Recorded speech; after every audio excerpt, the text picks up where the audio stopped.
For us, every day is a new opportunity to make sure our first impressions are always our best and to see possibilities on the horizon, to make our facilities and services more accessible and find freedom all around us.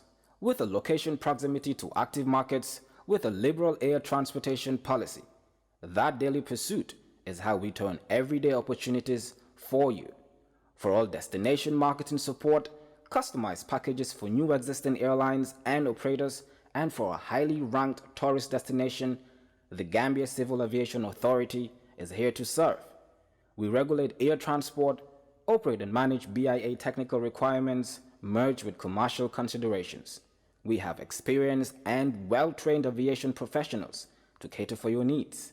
For investment opportunities in building airport hotels, shopping malls, playground for children, do contact us on 4472-831, 4472-893. Gambia Civil Aviation Authority. We go beyond daily.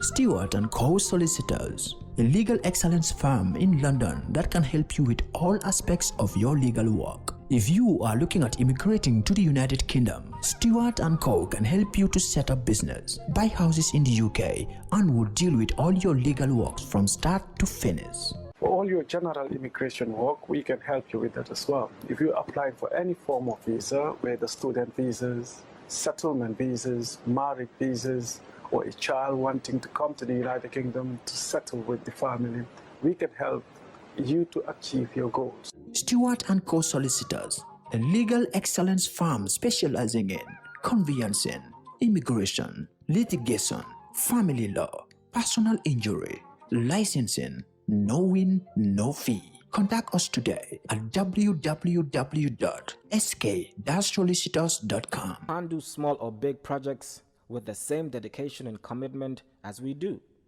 With a reputation as the leading printing company in the country, when it comes to major projects and innovative solutions, we always deliver in high quality, thus receiving the trust and confidence of our clients. From the moment your order is placed to when it is delivered, we believe in exceeding expectations from the sales manager to the production team, the account manager, and the person delivering your material. We have state-of-the-art equipment and a highly experienced and competent workforce that enables us to deliver top-quality work on time. At reasonable prices, we provide our clients with multiple solutions right from conceptualizing, designing, printing, binding, publishing, and distribution. For all your printing requirements, we are strategically located at the Sankumsila Highway, the Gambia Printing and Publishing Corporation. We print what you desire. Introducing Gamtel Corporate Internet for home use. Sihu, everyone at home can be online at the same time and for less than you think. Now daddy can be home early and mommy and dad with the family can all have fun together. You can now complete your work at home with our stable, secured and super fast home broadband fixed wireless internet. Home internet couldn't be faster. Download, stream videos, research, play games, learn online and work from the comfort of your home. You can do with the internet. Join Gamtel Sihu today and enjoy the fastest home wireless broadband internet at an affordable monthly subscription. Gamtel, creating a brighter future in communications.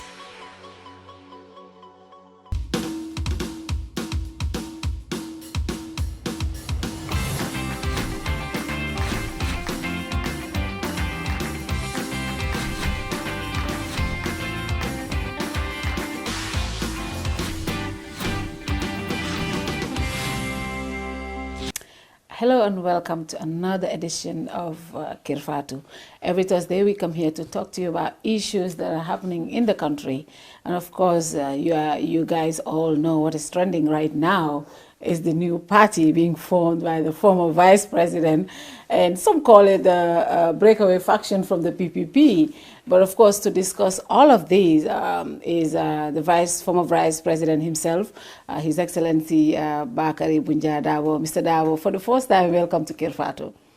Thank you very much. I'm delighted to be with you and allow me to use your medium to extend greetings to your audience. Wow. Coming up on Kerr Fatou. I don't have to betray Sadauda. My loyalty is to the Gambia. Just as Sadauda's loyalty was to the Gambia.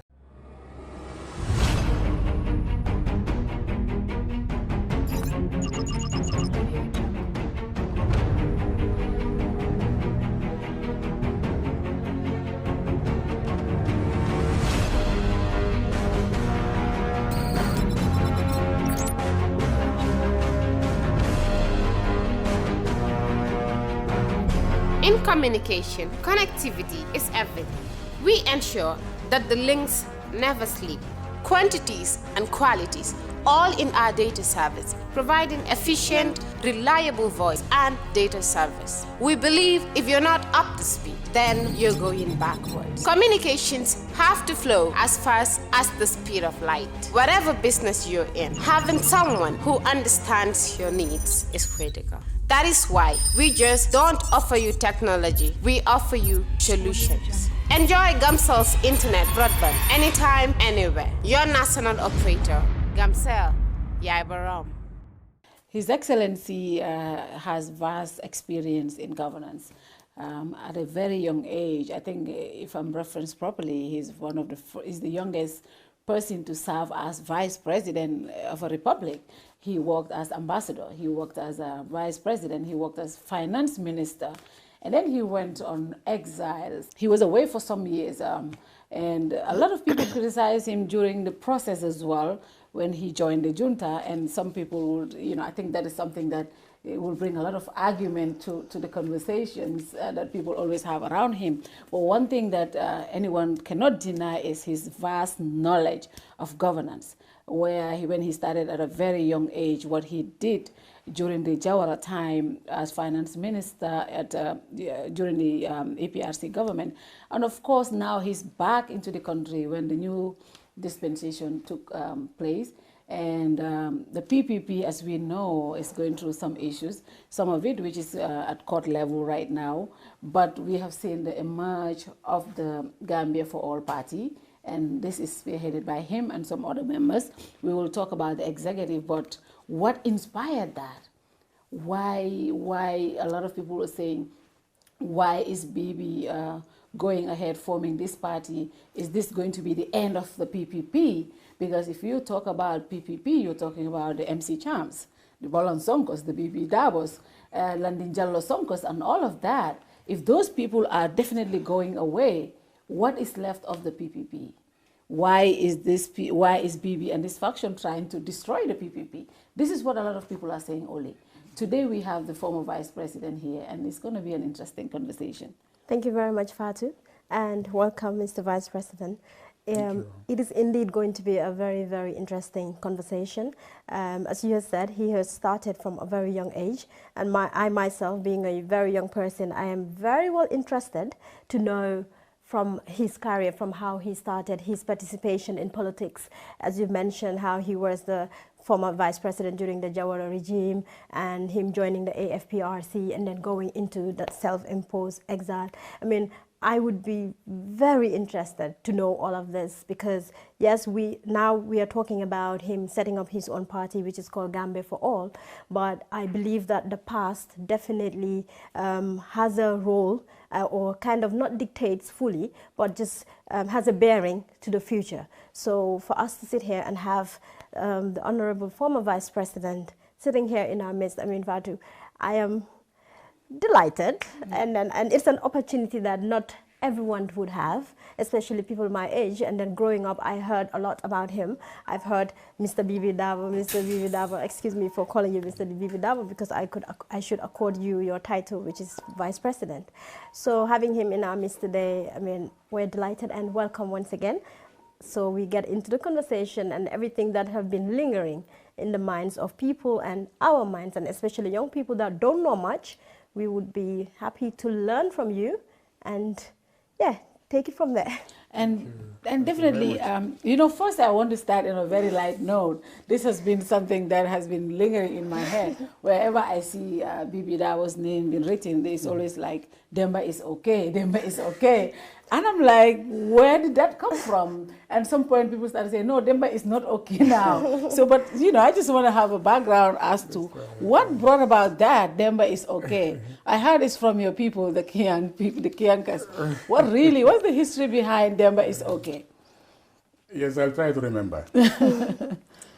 And she raised the point that she would be interested in knowing what brought me into politics. Yeah. Perhaps I should start that and I'll come to this. Definitely. Yeah. In reply to that, I would really describe myself as a circumstantial politician. That's a special kind of animal who was brought into politics by a certain set of circumstances that obtained. In the sense that I've never been against politics, and I've in fact always been interested in politics from school days, but I never thought of it in terms of taking it up as a career. But certain set of circumstances arose, and in the end I found myself coming into the political arena and taking up politics as a full-time occupation. If that time allows, I can elaborate a bit on yeah, those, sure, that would be interesting. On those circumstances. Yeah. You have to go back to 1968. I was only 1 year old in the civil service. After following my studies, my university studies, I took up employment as an administrative officer, which was perhaps one of the opportunities that people of that level of training aspire to. And I was looking forward to a steady career. Mm-hmm. But then something happened when the Member of Parliament then for the constituency of Western Kiang suddenly died. He was on an official mission, he was a minister, he suddenly died in the UK, the late Amankani. Amankani. Now, why Western Kiang? What is particular about Western Kiang for me is that it's the electoral and administrative district of my birth. And I had a number of family connections and associates there, but I didn't live there for long. I left there at the age of 11, and I didn't know that part of the country any more than I have known the others. And I really had up to that time, I had no particular feeling that I want to take up that constituency. But that situation, when the MP died, and arose a need to fill the position through a by-election, yes, then a lot of people from Kiang, but also people who are not from Kiang but who are resident in the Gambia, had their minds come to me. I don't know for what reason. They came to me and put a tremendous amount of pressure on me to say, make a turn in your career, come into politics. It was very difficult for me to say, to convince them that that was not the right thing for me, because they took it up very far. And not only PPP, I had an uncle who was a very prominent UP. Yeah. And he came to me and said, you are my nephew, you must go and stand for UP in Kiang, Western Kiang. And there were others from PPP who also took it up, even with the party leadership, who was then Prime Minister. In fact, I was at the point in time working in his office as Assistant Secretary. But I was a small fry. I don't think he even knew me. So when they spoke to him about me. But anyway, to cut a long story short, that was the kind of pressure that was born on me. And they would have had their way had it not been for technical difficulty, which was there. It was established that I was not even a registered voter. So I couldn't qualify to be a candidate. And that was the only one that made me to escape. But that was not the only circumstance. There was repeatedly in 1972 elections, in 1977 elections, there were similar pressures asking me to come and stand. Each time I managed to have a narrow escape until 1981. I was serving my country as ambassador in Dakar. I had been trained as a foreign service officer. So that was in the line of my training and my career. And I was settling down to enjoy the work. I had done only 2 years and a half when we had a major disruption of order in this country, what is referred to as the Kukoi incident, 81. Insurrection, yes. And in the wake of that, when the insurrection was put down, this time I was called by none other than the president himself to say, in trying to reinforce his government team in the light of some of the challenges that were thrown up by the incident, particularly in the area of public relations, Gambia's public international image, and the sector of tourism. He said, I thought I need new blood to head that sector, and I want you to come down from Dakar as ambassador and take that position. And if I am not going to be too indiscreet, I would say that was not perhaps the first approach he made to me. He himself at this level. I had been an early approach, which I managed to escape. This time around, in the context of the national emergency which was prevailing, I couldn't say no. I said, yes, I accept. Very much to my discomfort, because I was settling in a new career in Dakar. I was beginning to enjoy a diplomatic career. I was getting to know. I had been accredited to 6 countries, and I barely had time to visit them to present my letter, so I hadn't started the mission proper.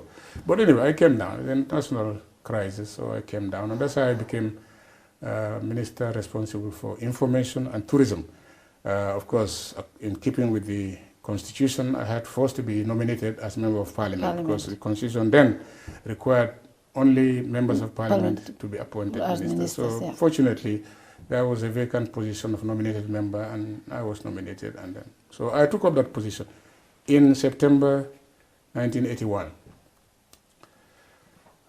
Then I was getting near the crocodile's mouth, you know, because the forces that had been over the years, you know, trying to draw me into politics, felt, well, this time around he's almost there. So when the following year, 8 months later, there were elections, general elections, scheduled, it was not special, it was scheduled elections. The pressure was this time so big that I had to throw in my hat to seek to represent the constituency of Kiang in Parliament, which was a completely different thing from being a minister. The pressure I came on was that a lot of people wanted me, and that's how I found myself. So I think that's why I call myself circumstantial politician. Demba is okay, during those days, and perhaps till now, politicians have very limited means. We didn't have money to pay communication consultants to help us with our communication strategy. But fortunately, I had a good friend of mine, and not a Kianka, by the way. He was a Combo man, who I knew at my place of work, who was not even a communications man. He was more of by training, he was a tourism person. But he had the knack. Yeah. So he came with this idea that he would print some posters for me, some T-shirts, and so on and so forth, with some eye-catching. Oh, wow. And he came with this phrase, Demba is okay. Demba is my name. Yes. Demba is just another version of Bakari. And in fact, in Kiang, I'm more openly known as Demba. Bakari is the more formal one. Yeah. So that's how it came about. Wow, wow. And it stuck. Wow. It stuck with my party workers in Kiang, but also even outside. Yeah. And I'm still pleasantly surprised. Some 30 years later, people still remember it. It only shows that was a good slogan that people never forgot, and it came up to today. There is something that people will refer to you as. And you served as after serving as minister. You also, the president gave you the privilege to serve as vice president at a very young age, right? Yes, that was that's true. I'm not young now. But then I was young. Yes. 35. At 36, I think, yes. In 1982. Actually, I served as Minister for Information and Tourism for only from September 1981 to April, May 1982, when we had elections and I got elected. I came and yes, the president did me the honor to place trust in me and said, I want you to become the vice president. I had, of course, other ministerial portfolios. I was Minister for the Civil Service, and I also had some other odd pieces and pieces. But my main job was as vice president, assistant to the president, because in our constitution, the vice president is nothing more than just an assistant. Assistant to the president. You are not a deputy president, you are not heir apparent. You have no stronger claim to be to succession than anyone has. Yeah. And then, for me, somebody like me who never had an opportunity to know much about the Jawara government, what the reflection we always had was this was a corrupt government. It was a government that did not bring any development, a lot of development to the Gambia. And serving in that government, what would be your assessment of the Jawara government? I think to dismiss it as a government which was overwhelmingly corrupt or even predominantly corrupt, or a government that didn't do much for the country and the people would be very unfair. It's really unfair. It even borders on irresponsibility. The PPP government left behind a very proud record of achievement, of caring for the people of this country, respecting the people of the country, and doing its utmost with what resources God has endowed our country with to improve the lives of the people of this country. There are many, many illustrations. But of course, you have to use as baseline the situation at independence. At independence, I left this country to go to study abroad in '64. When I had to go to Kiang to say goodbye to the family I was going to study, the paved road was stopped at Brikama. It was Banjul to Brikama. The extension from Brikama to Brumang was being built. I remember it vividly because the road was even closed, and at night the commercial vehicle had to steal. That was the level of infrastructural development the country was when we had independence. The river was there, it's a natural gift, but that was all. There were no wharves. There was only temporary run palm wharves. The airport was nothing to talk about. We only had few runways that were put in place during the Second World War. That was all we had. The port you don't talk about. What you now have as Banjul Port didn't exist.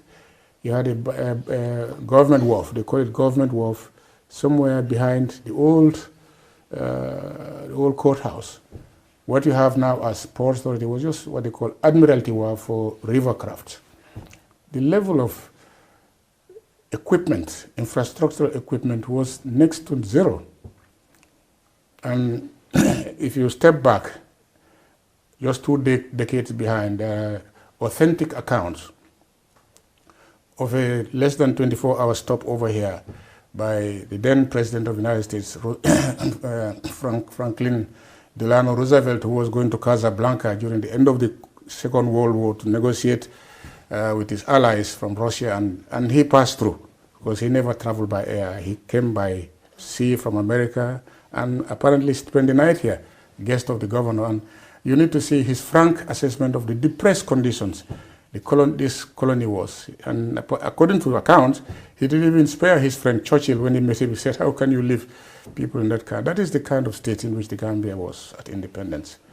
Schools, when I went to school, started going to school in Kiang in the 50s, already in the 50s. Ghana was already going to be independent.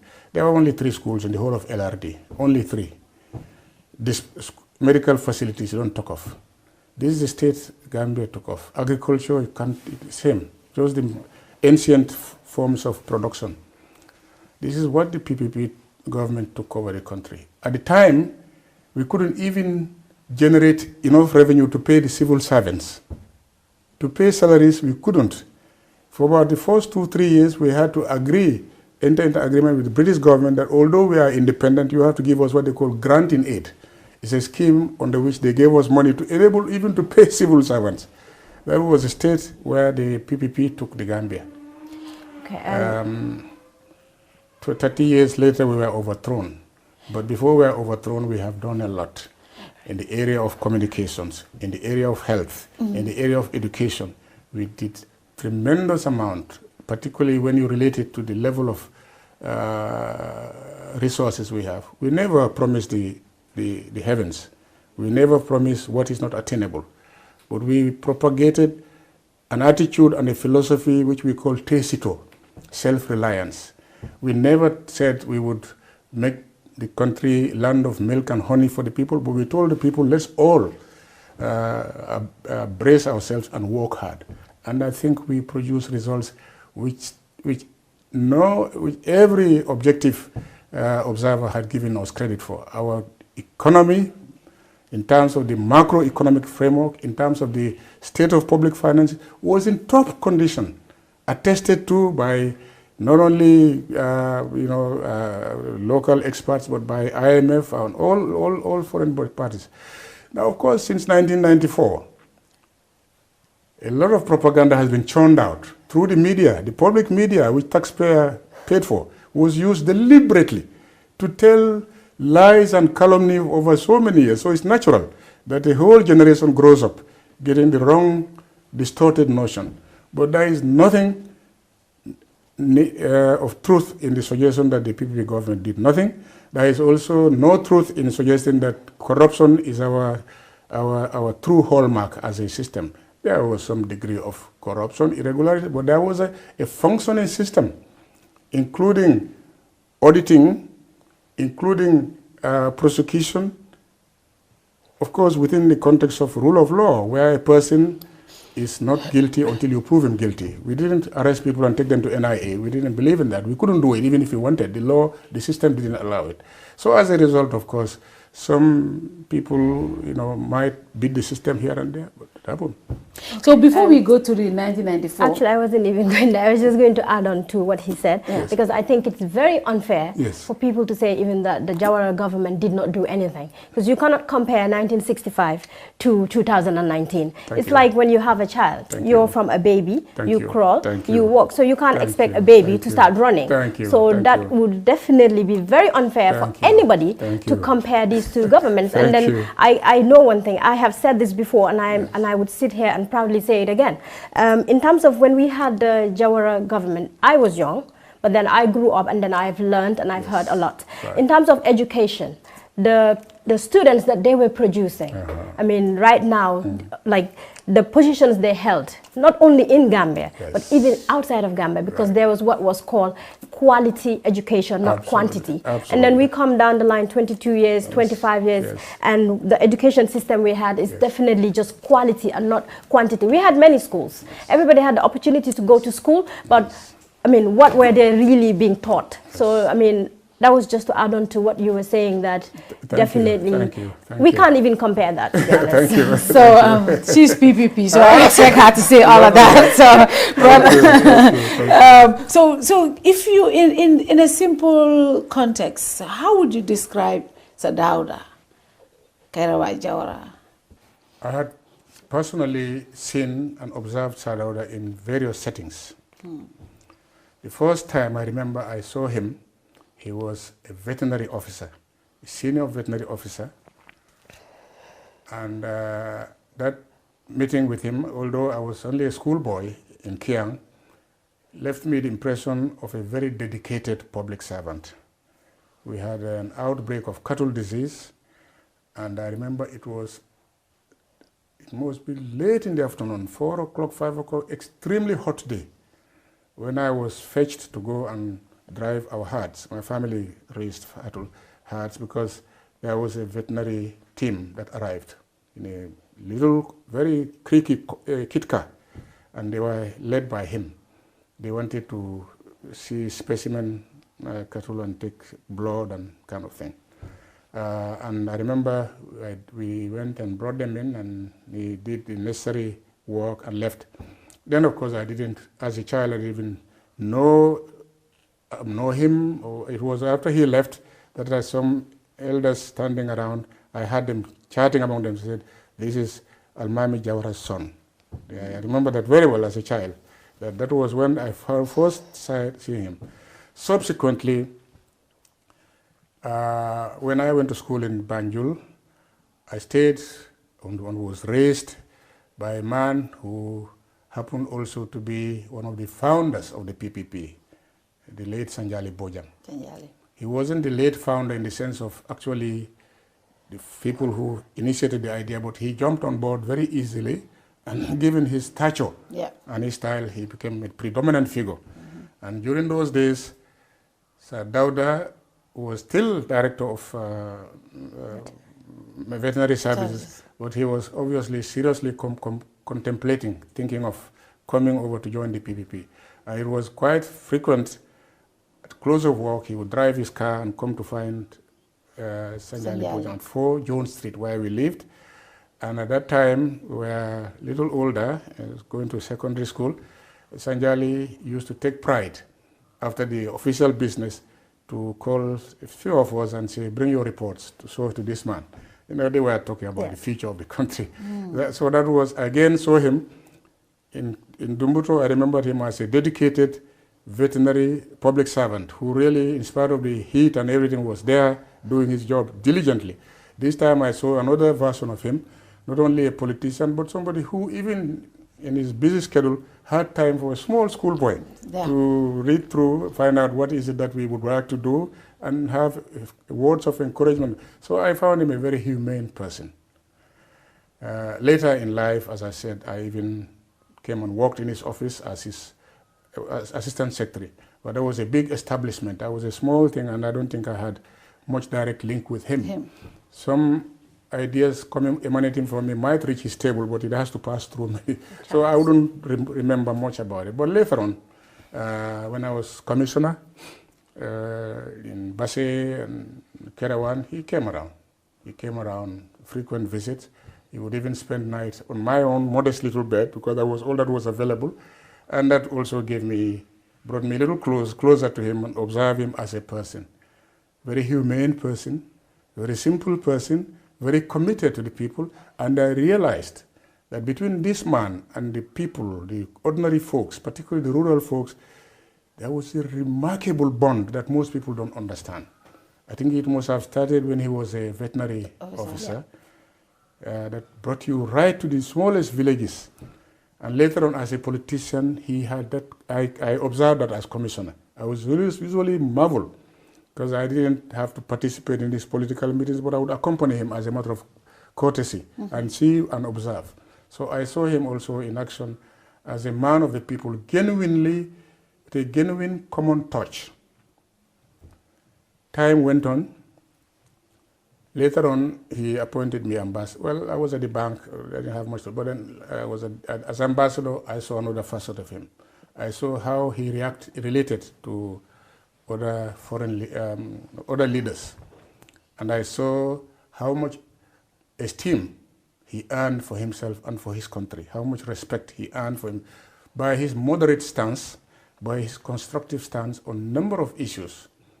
You know, Dakar, as you know, is a major regional capital, so a number of meetings were taking place there, not just the Senegal or Gambian cooperation, but ECOWAS meetings, and he would come there.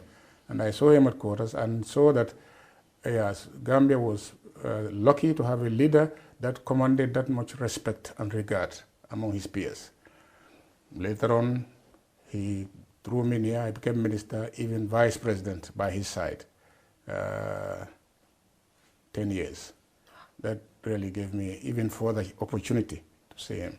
What kind of man is Sadauda? He's multifaceted, predominantly positive. He's a dedicated person who had the Gambia in his heart. He was not a demagogue. He wouldn't talk about Gambia like just, he really meant it. He showed it. He led a simple life out of sympathy, out of love for this country, knowing how poor the country is. when he came down with a helicopter in an accident.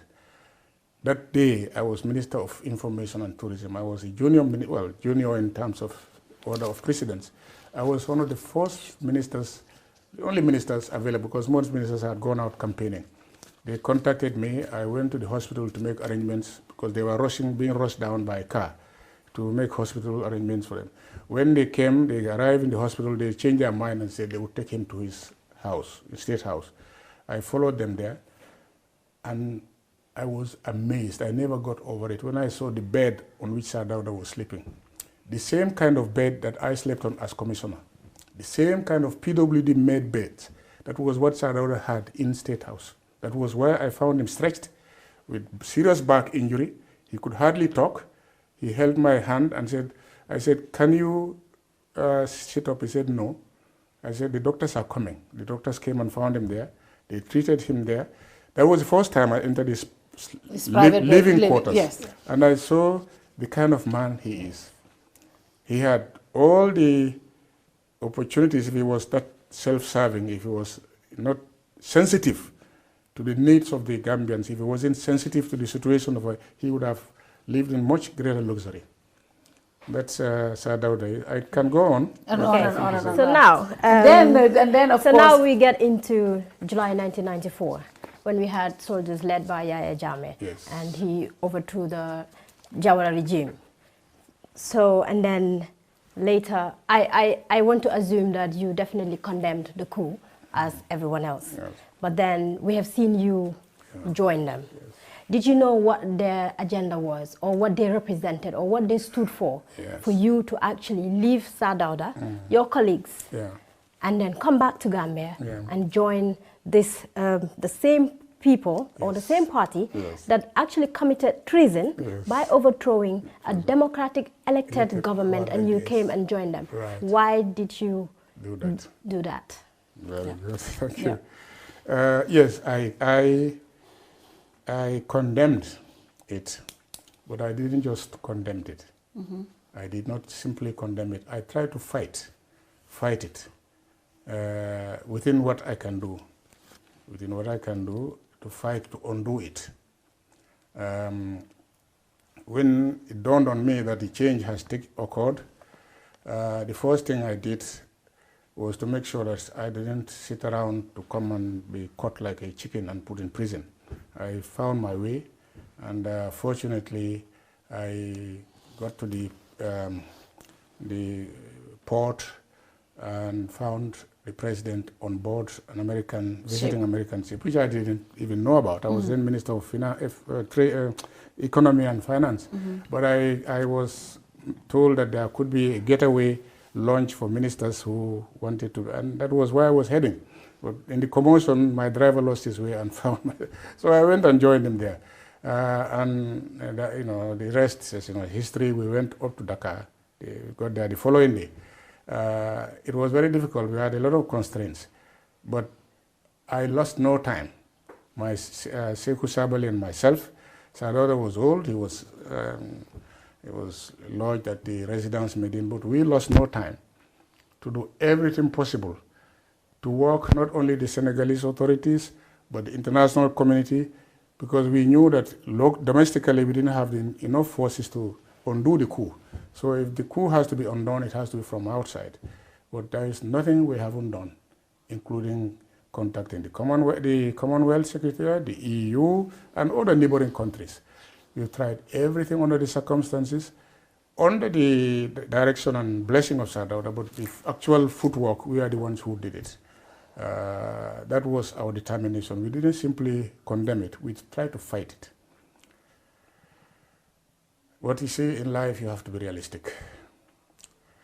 When we knew we couldn't make it, finally got word that the efforts we made were thwarted largely by Rawlings, who was then the chairman of ECOWAS, by coming with some funny strategy. He was a military man himself. Anyway, when we completely lost out, we had to sit back and think.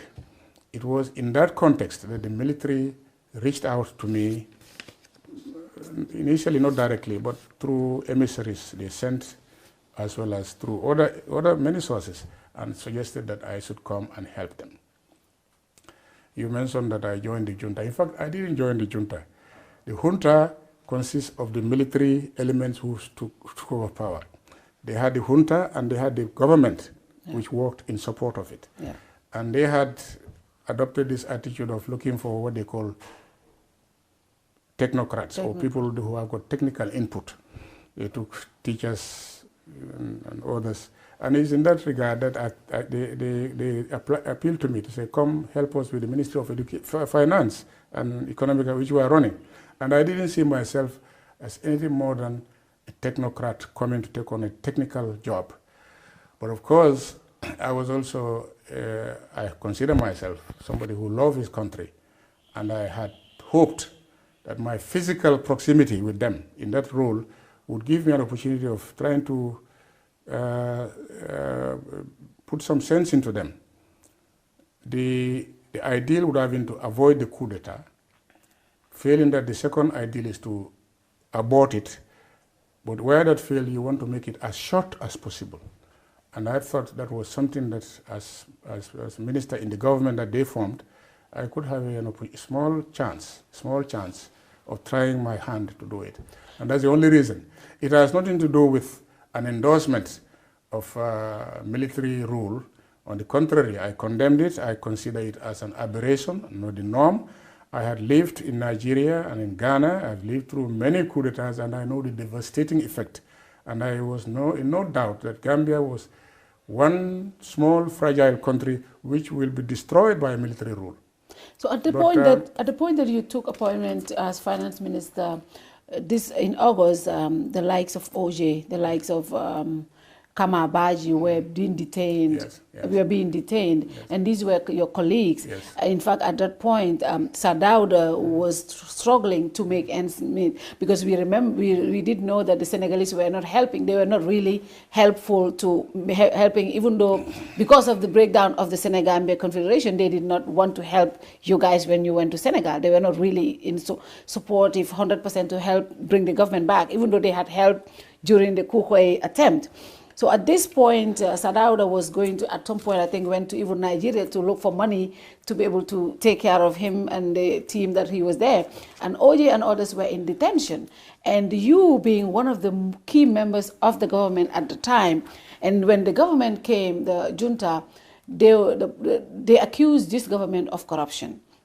And in August, they said the economy was bad. But in August, Sadauda himself in his book said, he was surprised when you told him that you wanted to go and serve, you were called upon to go and serve. He said he was surprised that you even considered that decision. A lot of people saw that as betrayal. People said, you betrayed Sadauda. You said Sadauda said in his book that he was surprised that I offered to come. I will be surprised. I don't think actually those were the words of Sadauda. Because I also read the book. Yes. I also read the book. But it wouldn't be a bad idea when you go. I think he didn't use the word surprise. But anyway, the fact is that there was no surprise, because when I was considering that, I was with him and I reasoned with him and I know what he told me. That I can say it wasn't the case. But I doubt even if Sadauda used the word surprise. You said the economy was doing well, but then I came in and the others were in detention. And that's amount to betrayal of Sadauda. I don't have to betray Sadauda. My loyalty is to the Gambia, just as Sadauda's loyalty was to the Gambia. I have tremendous respect for him. He's a father figure to me. Yeah. But when it comes to serving the state, we are citizens. We are acting as citizens. And my loyalty was to the Gambia. So betrayal to Sadauda is neither here nor there. It doesn't arise. Okay. All right? In relation to the Gambia, I didn't think I was betraying the Gambia's fundamental national interests. I considered the fundamental national interest of the Gambia at the time was anything that will shorten the danger and the peril of military rule. And when an opportunity was given to me, I took it just on that basis. And similarly, logically, consistently, I abandoned it when within 70 days I realized that it wasn't going to, I say no. So it is not a betrayal of the Gambia. And you must also get into your head that well, talking for myself, I didn't go into politics out of loyalty to a particular person, out of loyalty and commitment to the Gambia as a country. That's why I stand up until now. If you look at it from another context, if you try to analyze it in a different way, how it looked like is like you held a very senior position in the PPP regime. Yes. So for somebody to come and take you out of government, and then for you to go back, you did say yes, you were doing it because you wanted to shorten the whole tenure. But then we all knew that when the junta came, all they talked about was no more rampant corruption. Because I remember I was in primary school and we all knew that in our heads, no more rampant corruptions and all of that. So now you going back, you said you left after 70 days. Within that 70 days, did you manage, how would you assess you being there and what led to your decision to actually leave? And when you left, did you at any point in time, maybe you don't owe it to the Gambians, but I think you must have heard how people felt about you joining them. Did you at any point in time maybe explain to the Gambians that, okay, I joined these people, these were my reasons, I have left, this is why I'm leaving? Yeah. Well, you raised two different points. As to the reasons why I joined them, I think not only I might have said it, when situations arose, but many reasonable Gambians, actually even at the time, had a fair idea of why I might have done it. You see, there is a tendency, and I'm not accusing you reporters and journalists, of taking what is essentially a minority position and projecting it as if it's the overall. I'm sure if you went to Jara or Fuladu, you may not even see this way of looking at things. But anyway, whatever it is, whenever I didn't make it, you see it as a need to mount a campaign of propaganda to explain. But whenever an opportunity arose, I did say it. And I also found most people who are reasonable and fair did understand. But the earlier point was, you said 2 points. The earlier point was what? Why did you leave? For 70 days. Why did you leave? Why did you leave? Yes. Well, that's good. As I said, I came in precisely in the hope that my physical proximity and association would maybe give me a chance to influence their way of thinking and get them to shorten the period they will stay in office and give the chance to the country to return to democratic civilian order. And when I came, the very night I stepped foot here, I was dragged. They said they needed to see me that night. I said, we could leave it for them. No, come. I went and sat with them. When I say them, it was FPR council members. Not all of them. I think Sabali, two had, Sabali, I think 1 or 2 were absent, but 2 or 3. And well, they who called me, I had to listen to them first, but I wasn't impressed by what I heard because I think they were pretty much obsessed with impressing on me their bravado.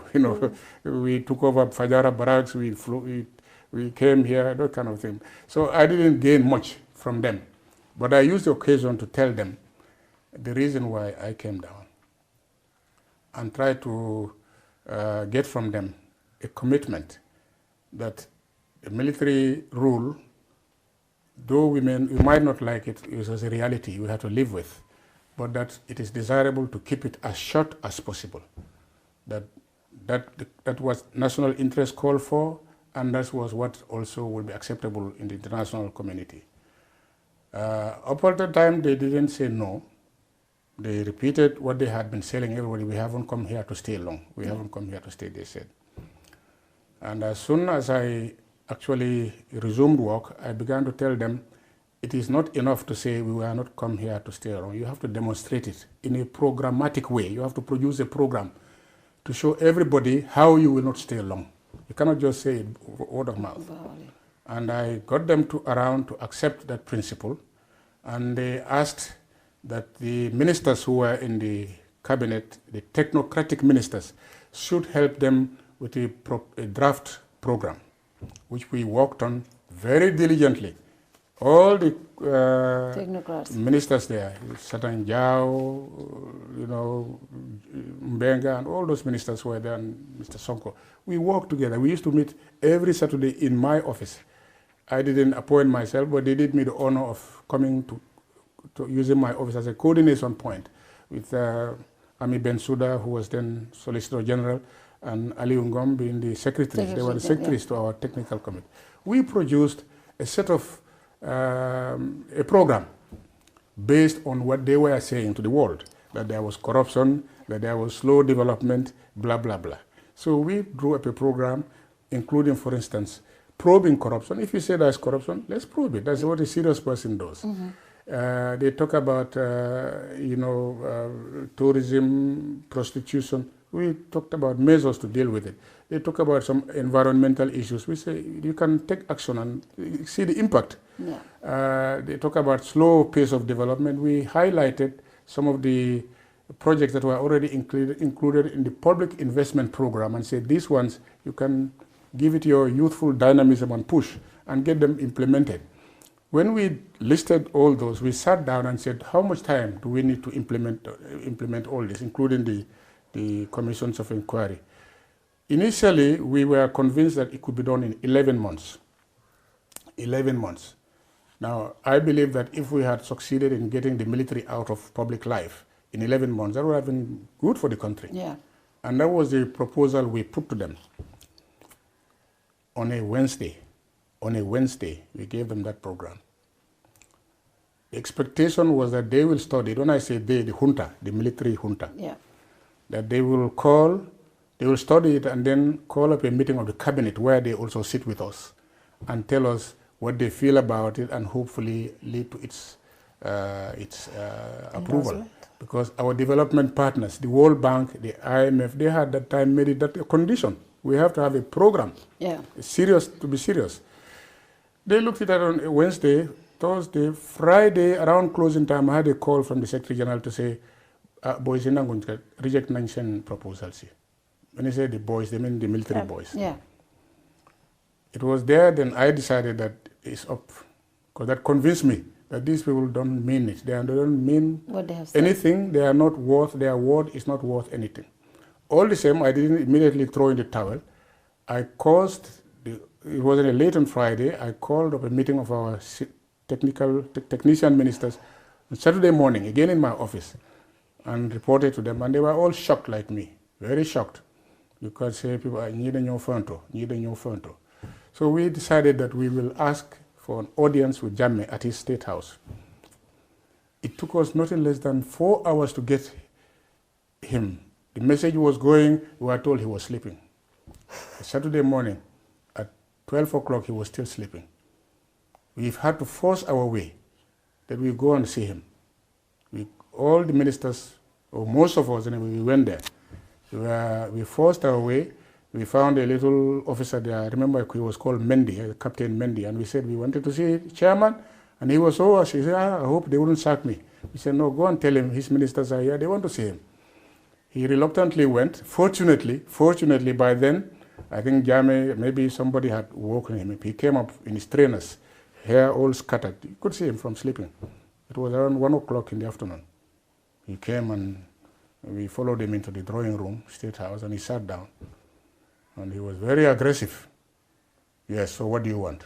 We said, well, we got word that the effort we put in trying to put a proposed program to you has been rejected.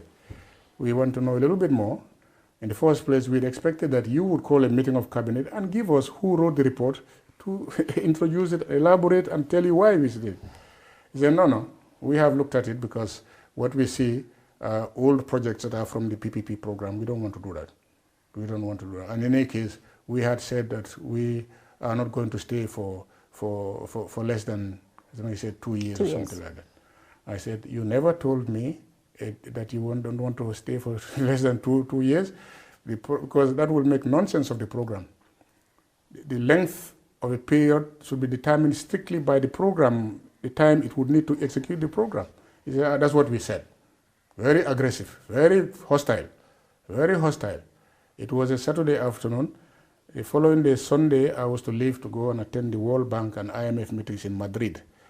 I left determined that these people, no way. I told my permanent secretary, who was to accompany me, but who was the secretary to the board, to stay behind and try to redraft it, because they said they want to have. We said, for instance, we want to have stadia in all the divisional headquarters. I said, where is the money coming from? He said, leave it to God. He said to me, leave it to God. We want to build stadia in Caravan, in Basse, in Makati. Where is the money coming from? Leave it to God. So he always had Allah's World Bank. That's not a serious way of running a government. So anyway, I said to Aliou Ngouman, stay behind. So I went with the governor of Central Bank and some other officials. We went to attend. While I was there, I had even more outrages they committed. They had raided the poor governor who was me, his house, took a small little generator, said it was public government, little generator. Then they went to the NIB, drove all the staff away like military operation. Just civilians, why do you have to send the military to send them out? Close it. So I came down here on a Friday night, following Friday night. Saturday first in the morning, I got my niece to come and type my letter of resignation. And when I went to office on Monday morning, I had it in my pocket. And asked to see Jame. He received me with Sabali and a few others. And to be fair, they also had come to the conclusion that I was a pain in their flesh. So they weren't happy. And when I briefed them on the meetings that happened in Spain, as soon as I finished, I said, all right, we thank you. And I did achieve a lot, even in spite of the bad faith. I still got the IMF and the World Bank, particularly the World Bank, to lift the embargo that they had placed on a number of projects. So I reported that. But, after taking, say, we have been worrying, Mr. Dabo, we want your help, but, we really are bothered that you don't see things the way we see it. And, these all things, Americans manipulating.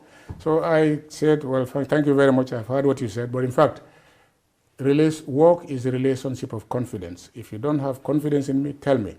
Just as if I don't have confidence in you, that's the day I say goodbye. So I took out my letter. I said, in fact, I've come with this.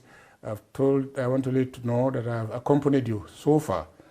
I had intended to accompany you for about 6 months, but I think I've gone to, this is why I stopped. And I gave the letter to them. It was around 11 o'clock, 12 o'clock. By 1 o'clock, they were announcing that they had sacked me, that I had done this, that I had done that, I had done that. So that is the reason why I left. Wow. Okay. And that's a very interesting discussion. This gives us an insight of what really how the transpired. junta was working in the first early days. This is very So they have been dictators from the get-go. From day one, yeah. So we'll take our first commercial break. Coming up on Kerr Fatou. What would be your response to those who said you guys came to take the party away from OJ after everything he has done for the past 22 years to be the only person who was on the ground to revive the party, and all of a sudden you guys came to take the party away from him?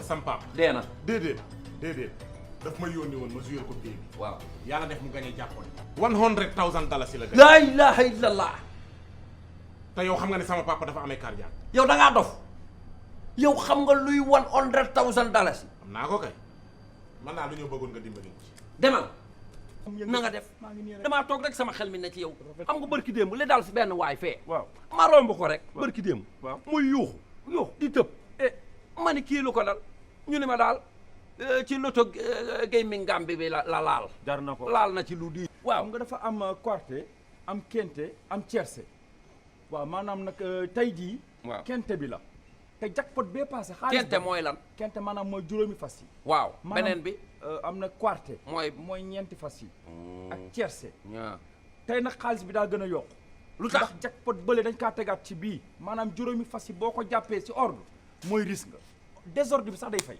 bu ma ko jàppoon yooyu moom noonu la demee da ngay dem rek jouer am na lu ma yaakaar man gis naa seen kii yi kees yu ndaw yi ci biir dëkk bi mais daal dama ne lii moom amul xaalis da nga ciy def sa xaalis da doo am jël wecce rek sànni ko fa xool jëmbat la la ilaha illallah yow li nga wax ni tey ji bu yàlla dogaloon ma gañe ko lu mu gàtt fi mu toll nii boo gañe woon $100,000 waaw lu may def waaw nooy def xam nga yow sama xarit nga waaw damay fexe nga rey say noonu ci nan lu mu gàtt $50,000 waay Thierno woowee l'ambulance lan la lu xew ni sa baay gay dee na Sama papa kay lu ko rey 100,000 dalaa ne ko boo ma gàññaloon si li ma la yónni dama ko koy jox mu daanu ni sama kaw. man waxuma ko mu waxee woon la ko noonu yow la ko waroon informer ndax yow yaa ko gagné yaa gagné jàppoon. Dreaming of owning a property in a prime location with great proximity and fantastic neighborhood?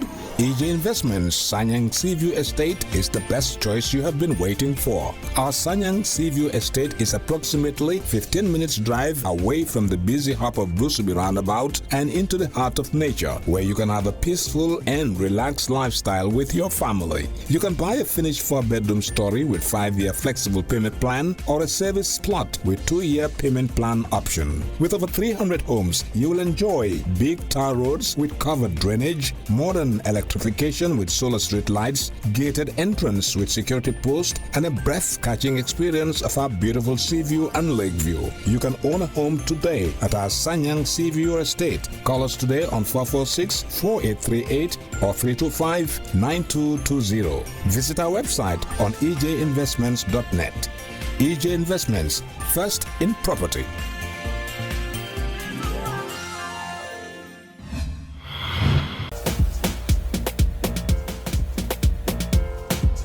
Effective January 1st, 2019, the Gambia Revenue Authority, in consultation with the Ministry of Finance and Economic Affairs, have now effectively removed charges on tax identification number TIN. Yes, no more charges on TIN. This means you can now walk into any GRA tax office and obtain a TIN free of charge. Not only that, the new TIN has improved features and appearing this time not on a hard copy but in a simpler A3 size copy.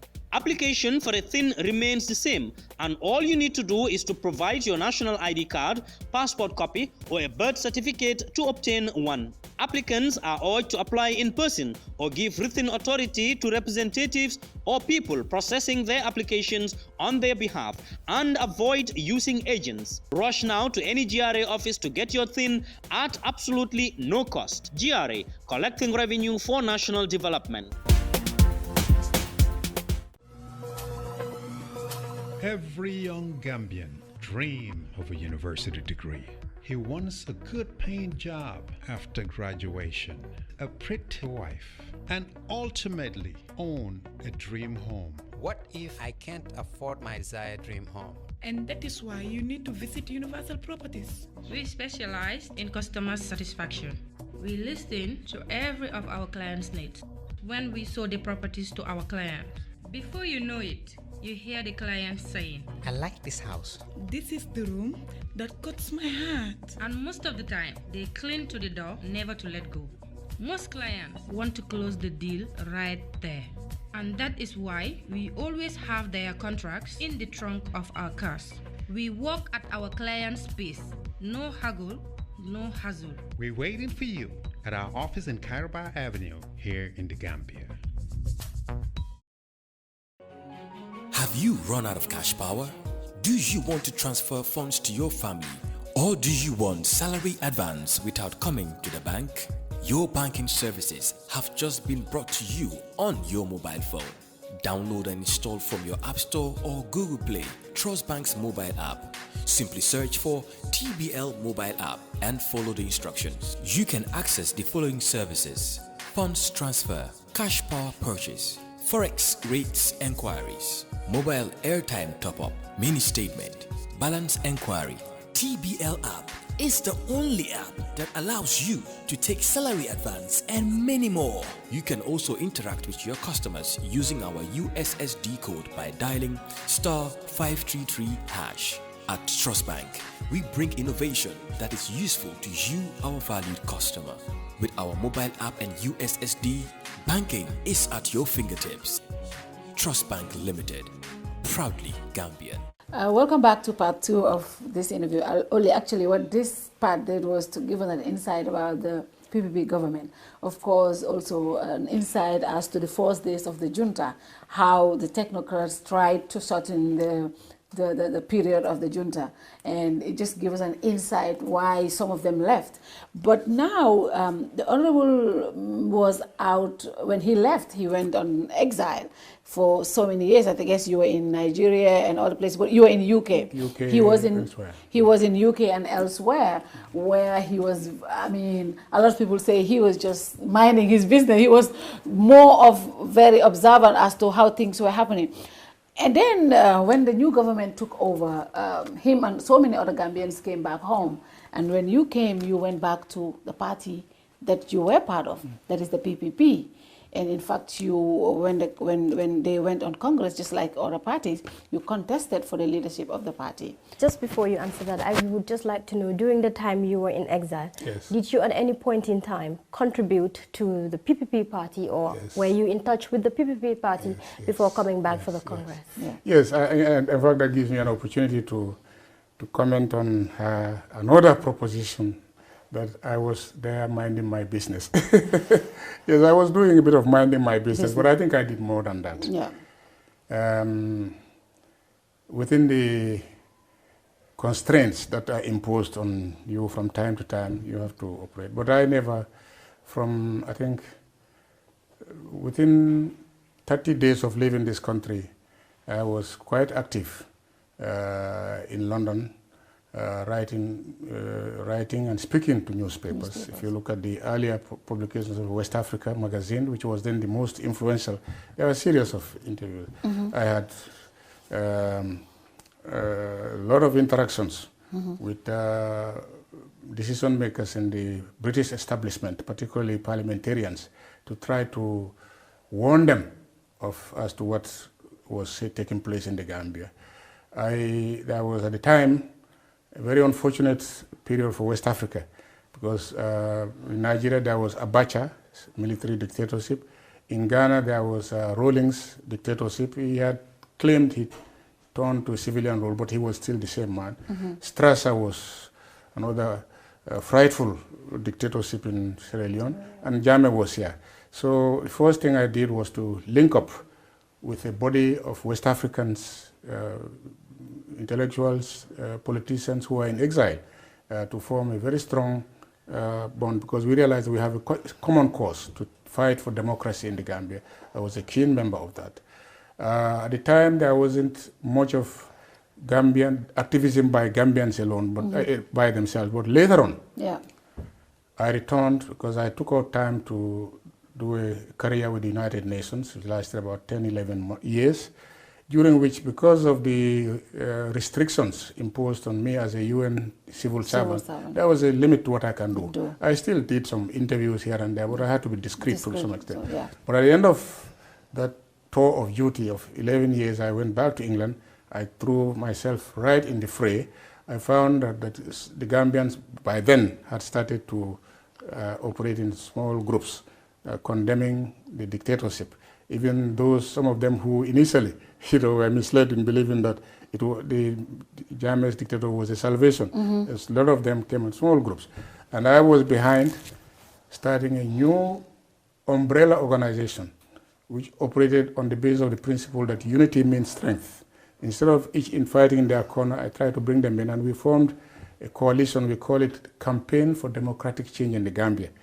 And I was done a great honor by my fellow Gambians electing me as the chair. And I served as chair of that campaign for about 5 years until we dissolved it in the wake of the 2016 elections. The work of that campaign consisted of a lot of things. We did a lot of advocacy, both with the British establishment and the European Union establishment. We took part with other Gambian forces.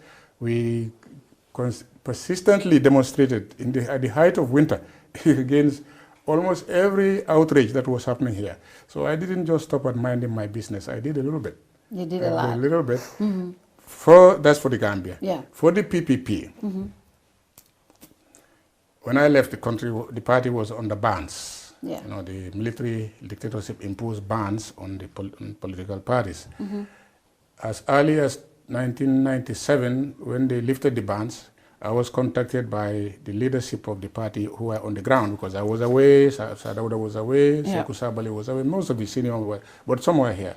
They contacted me and said, informed me of the decision they took to revive the party. And I was unhesitatingly in support of it. I supported it. Unfortunately, the way the party was led and organized, they didn't have a regular way of contacting and involving us.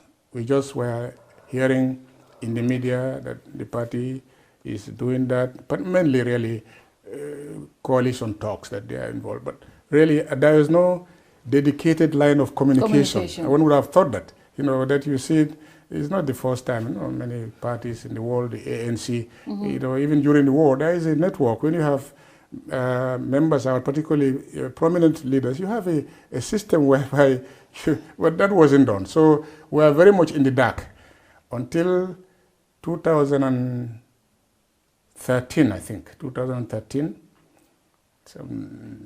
a group in the diaspora tried to bring Gambian opposition parties and diaspora forces who were opposed to the limit together, so that we can strategize and see how we can work.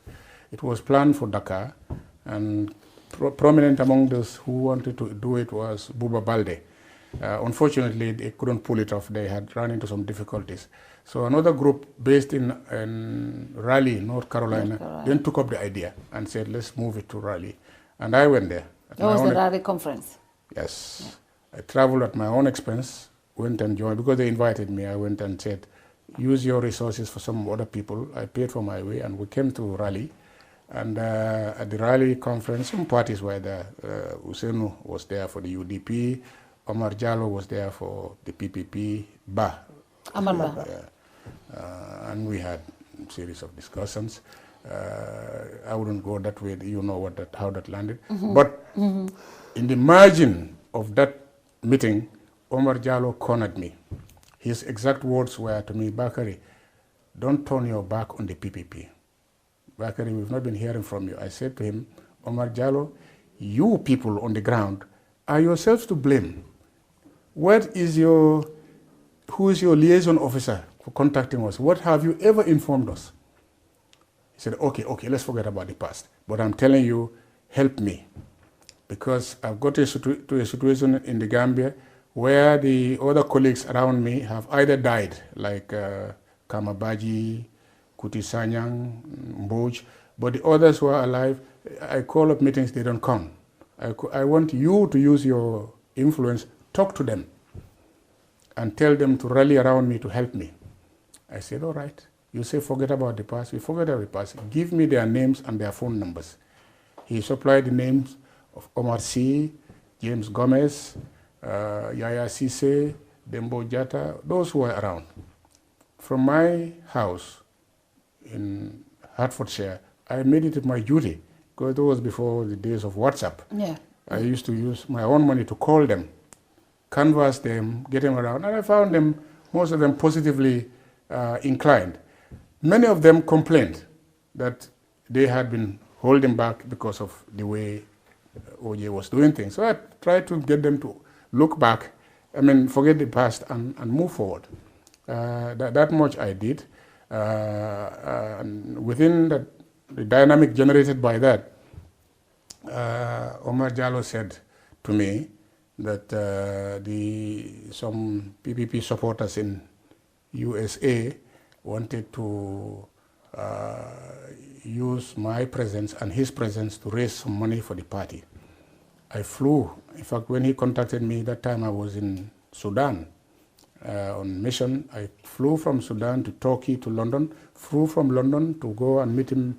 We met in New York, Washington conurbation, Atlanta area, Seattle. We went to most of them even, addressed Gambian meetings, partly to tell them that the PPP was still a relevant idea. That PPP was still a relevant idea, that there was that the PPP is part of the fight against the dictatorship. That the priority is then, at the time, was the fight against the dictatorship, and the PPP was part of it. And to say to them, that PPP, if they could help the PPP with funds, and we raised some monies. I've never been satisfied how the money was even accounted for, but I did raise the money, leave it with him, and he came back. So you ask, what have I been doing? I've been doing a little bit. Yeah. Okay. Not just simply minding my business. And then, of course, the Congress, when the Congress happened, yes, that's right. Yes, that became the beginning of the falling out of the... Yes, as we call it, the PPP impasse. Yes. When the dictatorship was overthrown, finally, I was able to come to this country. Yeah. And when I came, I sought to support efforts to revive the party, because I found out really there had been not even any meetings. Omar C was very keen, and he said to me, please, while you are here, you only have for 4 weeks, try to let... But unfortunately, he fell ill. While I was here, he told me he's going to Dhaka, and from there he went to US, and by the time he came back, he was sick. So that trip, we couldn't do much. The following year, I came back. Poor Omar C had died. A coalition government was in place. James Gomez was a minister. This man, Omar Jallow, was a minister. But, again, as far as the PPP was concerned, there wasn't much going on. So Alhaji Yaya, who had been selected by the same group as party national president. In other words, the moral authority at the head of the party, while OJ has been selected as coordinator. He called a meeting. Yaya called a meeting, and I was shocked when I attended that meeting that the others, Dembo Jata, Lamin Jaba, we saw none of them. Only Omar Jallow came with James Gomez and one Keba Jallow. I came in, and another Central Committee member, Dr. Ture. There were about 6 of us only. I even bothered whether we had quorum to hold a valid meeting. Yeah. But anyway, the IRCC as chairman overruled me, said we'll still go ahead and have a meeting. He opened the meeting. In less than 5-10 minutes, they were up in each other's, almost boxing. Because apparently what I hadn't known was that Omar Jallow, when he arrived, had come with a bus full of some young people who he said he had co-opted into the meeting. But the IRCC said, no, they are not co-opted and they shouldn't come in. So they had, but I didn't know that at the time until the meeting started, and I saw there was tension. Within a very short time, boop, Omar Jallow picked his papers and walked out. Then we still persisted trying to work up. Fireworks between Yaya Sise and Gomez. Fireworks, more fireworks. He also packed it and went. Then Keba Jallow, more fireworks. Keba Jallow also packed. So the meeting collapsed. Wow. This was May 2018. So I left this country believing that the PPP was hopeless. Yeah. That was the feeling. But 3-4 months later, I sat in my house in Hertfordshire and got by WhatsApp a scanned letter signed by Sadauda. I had been near Sadauda for more than 10 years, so I knew his signature. As soon as I saw it, I recognized this as Sadauda's letter, in which he said he was calling up a special meeting of the Central Committee of the party at his house. I think it was 16th of September, 2018. Of course, there was no chance of me attending it in person. Yeah. But thanks to modern technology, you could listen. Yeah. So I checked, and they said, yes, you could. So I listened. And I heard him speak. It seems to me his major concern was to clear the air about how Omar Jallow found himself as interim leader of the party.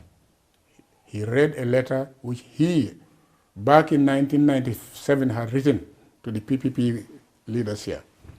It was in reply to a communication he said he received from them, in which he was told, 1, that they on the ground had met and decided that they will revive the party. 2, that they've decided that he will be asked to continue to lead the party. 3, that on interim basis, they are having Yaya Sise as national president. And 4, that Omar Jallow has been selected as coordinator. It's an ill-defined position. I don't know what the roles, but they call him as coordinator. And he replied to them, and it's a reply he was reading. And I was listening. He said, this is my reply to you. I said to you, I welcome your initiative in reviving the PPP.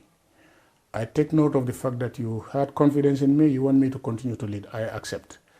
I take note of what you said about interim people, Yaya Cisse and OJ, so I will work closely with them.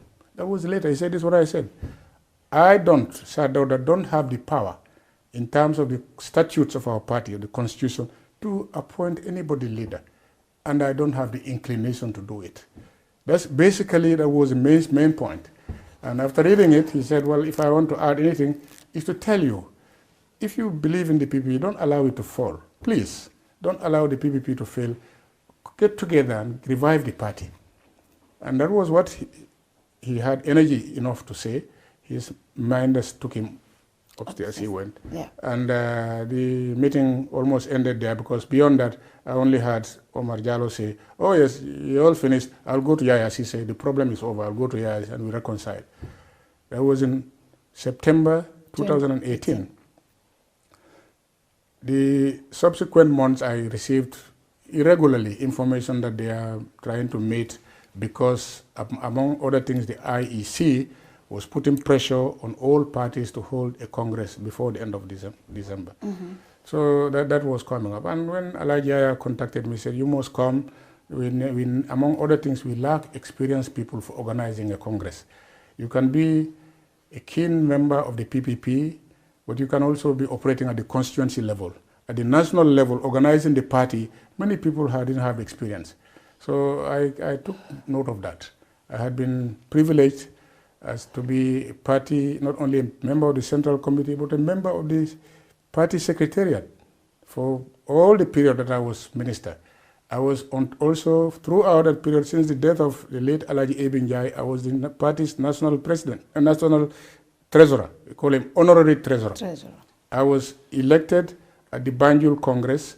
I was re-elected at the Basse Congress, re-elected at the Mansakonko Congress. So I knew a little bit about organizing party at that top level, not just at the constituency level. Yeah. And Alhaji convinced me that you have the kind of experience that's necessary in helping to organize the Congress. So I said, all right, Alhaji, it's expensive, but I'll try to come. I came down precisely to come and help, only to come and find out that, in fact, the divisions that had been there had become exacerbated. They had become exacerbated to the point that I was told that, in fact, even on the point of Congress, they didn't even agree on organizing one Congress. Yaya Cisse said the meeting had agreed to hold the Congress in Mansakonko, in Brikama. Why? Because at the last Congress in Mansakonko, that was a resolution that the next Congress would be in Brikama. So they chose Brikama, only to find out that OJ was working on another plan to hold the Congress in Independence Stadium. So really, the things were like that. And I found myself called upon by, among other people, the chairman of the IEC, Ali Unjai, who feared that he would be faced with a dilemma if they have two Congresses producing two results. Well, then he called them, and when he was told I was in the country, he sent word that he would want me to come and attend the meeting. So that's how I went to attend the meeting. And we finally talked and put some sense, because my contribution was to say, really, this is not a question of who you like, who don't like. You talk in terms of principles and established practice. According to the constitution of the party, the body that has the prerogative for convening a Congress is the National Executive Committee, and that's headed by Yaya Cisse. So only he had the prerogative, not Omar Jallow. So as a result, it is in his name and his call for Congress that was allowed to stand. Now remains the question of venue. Well, Yaya Cisse stuck to his guns that he wanted it to in Brikama for the reasons that I evoked. Omar Jallow came with another argument that yes, he wanted to understand because he had arranged for Sadauda to personally attend. That was important to him, symbolic or other reasons, and that Sadauda had given his okay, and because of his frail state, Independence Stadium is close by, we don't want to put too much pressure on him. In my own naivety, I bought that idea. I told Alhaji, please, let's give it.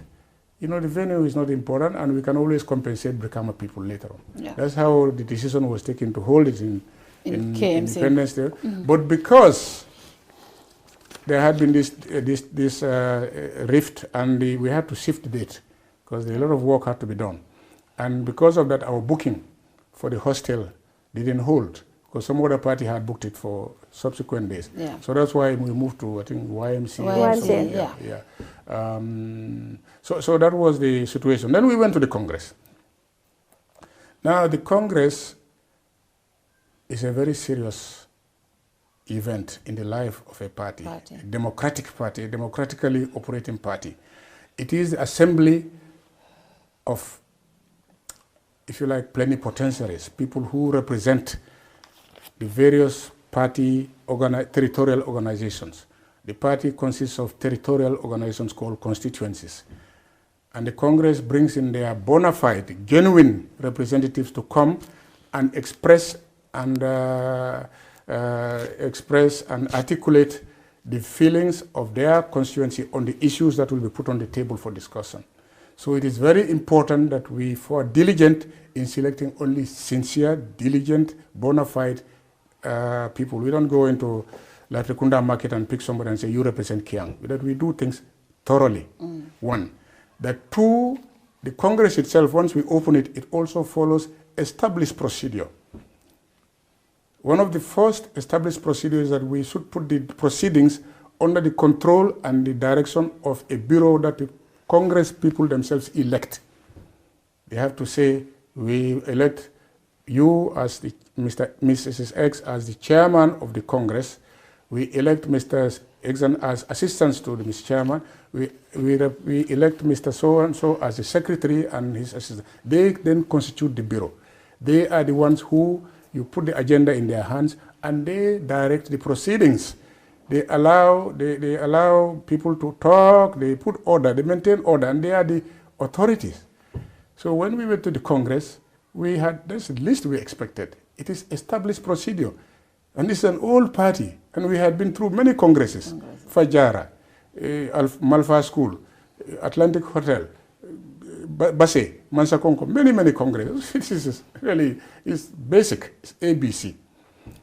But to our surprise, the eve of the start of the Congress was when Omar Jallow sent the program that he had drawn. Because even though we agreed, they didn't have a kind of a joint preparatory team. They still were operating and consulting by sending. Yeah, he sent a printed program to Yaya Sise. Yaya Sise looked at it and sent it to me to have a look at it. Immediately I saw it, I said, there is no provision for election of Congress Bureau. If there is no bureau, how can they be? So the person who brought the program took it to OJ and told him, Bakari said, he called me. I said, yes, this is elementary. You should know that. He said, yes, but you know, I have already printed it, it's money, please, don't you mind, when we go to the spot, we will change it. So I took his word for it. I took his word for it, not as a compliment to him as a person, but because it's so elementary that I wouldn't have thought that he would have anything else. But that being as it might, you know, when the Congress itself opened, nothing like that happened. No bureau was ever opened. He had the advantage as host of the event to take the microphone to say a few words, he and Keba Jallow, of welcome, which is the traditional thing, followed by words of opening by Alajia Sise As. Thereafter, the next thing should be, let's elect a bureau for the proceedings. It never happened. It never happened. It never happened. These two gentlemen and their griots had the microphone. First, although the Congress was spread over 3 days, we had one brief session on the first day. By 1 o'clock, this official ceremony, they said, all right, we'll meet in the afternoon. The afternoon we turned up, none of them was there, no meeting. Said, following day we came, morning till 1 o'clock, nobody was there. They said, oh, come back in the afternoon. The afternoon we got there by 3 o'clock, up till 6 o'clock, they weren't there. Finally, we had to go and look for them because Yaya Sise was so hot, he wanted to walk out. So they went and called them, and they came again, they took the microphone and said, Omar Jallow, as interim leader, was going to give his report of activities for the 20 or so years he was at the head of the party. one expected that a detailed report would be given on the life of the party, what are the problems. It spoke for 16 minutes, off the cuff. A lot of it, historical references. Now, I don't want to argue about it, but it's all about how great Sarada was, how Sarada. So he finished his thing. Again, regular, normal, civilized practice would be to say, ladies and gentlemen, that is my report. Let me have your feedback. None like that happened. Instead, he remembered that the treasurer should also give a report. So he called some name out. He said, come and give your report. That one came 4 minutes. He spoke for 4 minutes. He said, oh, well, I handled $180,000 and I paid rent here and paid rent here. And that was it. Again, he didn't throw it to the delegates and say, you had the treasurer's report, what do you say? Nothing. It was then already dark. He said, okay, tomorrow we'll meet, and we'll have leadership election. In fact, that was really the only concern. Because all these long periods that they were looking for, people who were waiting, they were campaigning, campaigning for, it doesn't matter at all. Yeah. But anyway, the following morning we met nobody. The meeting was then put off again till the afternoon. When we met, it was just for the leadership election. Again, in the build-up to the Congress, he had said repeatedly that the IEC would conduct the elections. So that gives the impression that maybe there will be some regularity and neutrality. Only for us to get to the sites before the election was started, for me to check with the IEC, I asked somebody to go and check with the IEC, what are the ground rules for the election? Because you need to know. The IEC, I think there were 1 or 2 observers who said, no, we are not here to conduct elections, we are only here to observe. We turned to OJ and his faction. I said, he said, oh yeah, we'll do the election by show of hands. Show of hands in that commotion there with more than half of the people not being delegates, people, how can you show of hands? So at that stage, I said, no, the minimum we have to do is to have some secret ballot. So they had to lose some time, forge some paperwork method. Okay, I agreed with that. So that was what we went through, that session, and out of which they claimed that, the result announced showed that Papanjai had more votes than me, and he was declared winner. I was very much alive to my responsibility to maintain calm and not to provoke any commotion. So the first thing I did, I asked for the floor. And listen to what I said, because you can go to the video and the audio and listen. I said, what I have observed was the balloting phase of the election process. If you know anything about the election process, you know that it starts from long, and the balloting is the last bit. I said, what I have witnessed is the balloting process, the actual act of people stepping forward, take the token and go in and come out, and the counting of the votes. I said about that, I have no query. Yes. I have no quarrel, and I commend those who conducted it for us, and I offer Papanjai my congratulations, since they said he won that. But in the same breath, I said, but we are of course talking about the election process, not even the Congress process, just the election process. It starts from the selection of delegates. They should be bona fide delegates. When you say somebody voted in the name of Makati, he must be a Makati delegate. You cannot have a Kuntaur man voting for a Kaur. 1. 2, the accreditation. That is, the people who came are actually the people who are allowed into the conference as delegates and given badges. That you don't have people at the accreditation point turning away some people and putting in some people in their place. I said all that are part of the electoral process. And over those aspects, earlier parts, I have serious doubts, but I'm going to think, I'm going to go back and reflect and come to a position. That was what I announced. Yeah. What has been propagated by many, including the news media, is that I have, so it wasn't that I'm a bad loser. It wasn't that, I endorsed electoral process and later on turned out of bad faith. No. I commended, and I said that, as I said, with a view to keep calm. I didn't want commotion. I said, well, look, what we witnessed is the balloting phase. I have no problem with it. And I still stand by it. The question will be what you narrated here. The issue started even before the election. The process you had doubts in the process from the get-go. Why didn't you challenge it? Why did you allow to go through the process? Interesting. That's very interesting. Well, you don't have a bureau to conduct the election. Yeah, at the first place there was no bureau. Who do you appeal to? Who do you challenge it? In fact, throughout those 3 days, not only me, but no single delegate from Gunjur to Koina to Fatoto and back and to Wuli, not a single delegate ever opened his mouth.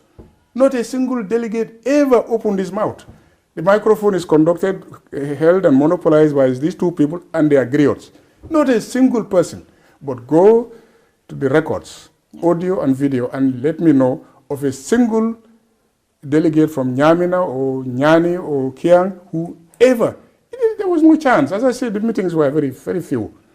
So how do you challenge it? But since it was you had your suspicion, but who do you talk to? Then don't go into the elections then.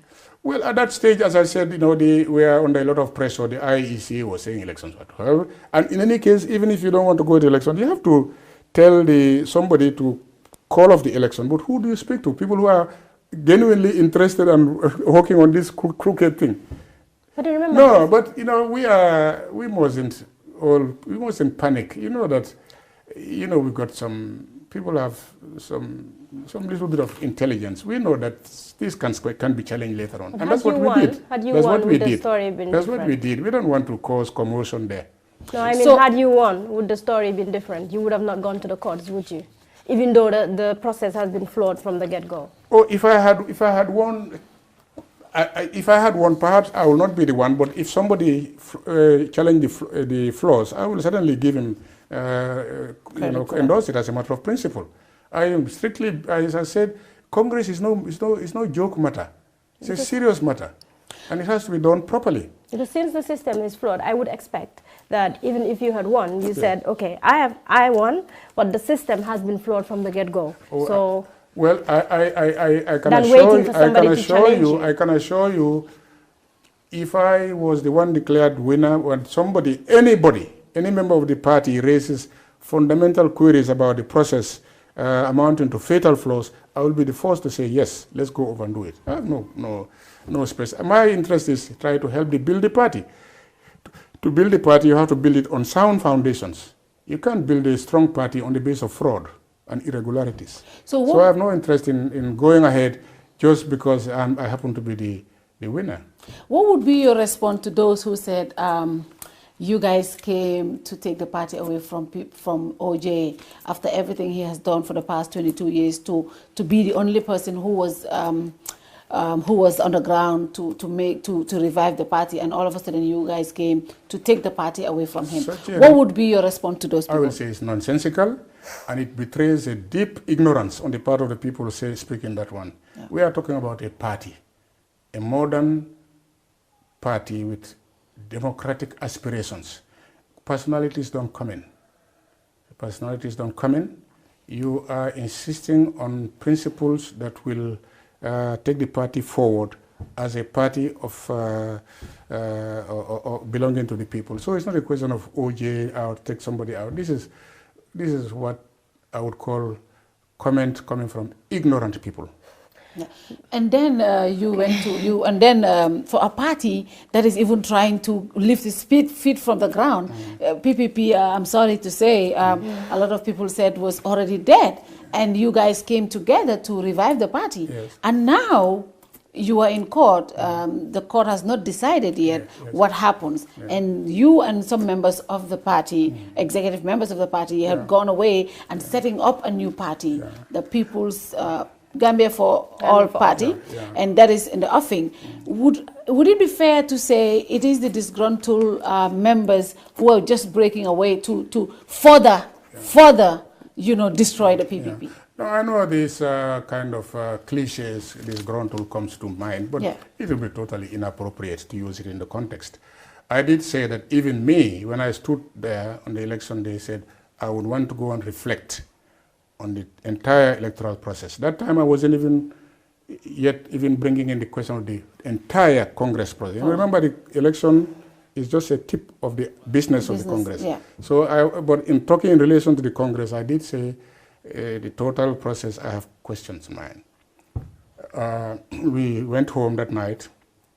My concern was to help the delegates who need to travel back to the country. But that following day, the party, large part of the party following, met at Alajia's office, unbeknown to me, in fact. But there and then, less than 24 hours, they passed a strong resolution condemning and rejecting the whole Congress process and the election process for reasons very much similar to what I have just been told. I didn't even have time to go through, but they rejected it sovereignly. And you can be a member of the a political party, but that doesn't take your right away to your opinion on an issue. And this is the opinion of that overwhelming majority of the following of the party. They met and they say, we overwhelmingly and strongly reject what happened. We think it's fraud from A to Z. We reject it, and we resolve here to do everything possible to undo the election, this Congress, or if we cannot do it, to run our party on a basis other than the Congress outcome. So I was saying the meeting that rejected this in Alajia's office within 24 hours of the Congress started a whole impetus, a whole momentum, which led less than 2 weeks later to convening of constituency delegates from, again, all over. Well, not everybody, but I think we had almost 35 or so constituencies in Bakau. One day special conference, we call it delegates conference, where the same matter was visited, this time not just by the party secretariat who met in Arab, but by all the, and they also, again, unanimously, without hesitation, said what we saw and heard was nothing, was not acceptable. That's not the PPP we knew. So they confirmed in a formal statement called the Bakau Declaration that we reject this Congress in its entirety and in its outcome. We reject the truncated election which result announced. So we start afresh.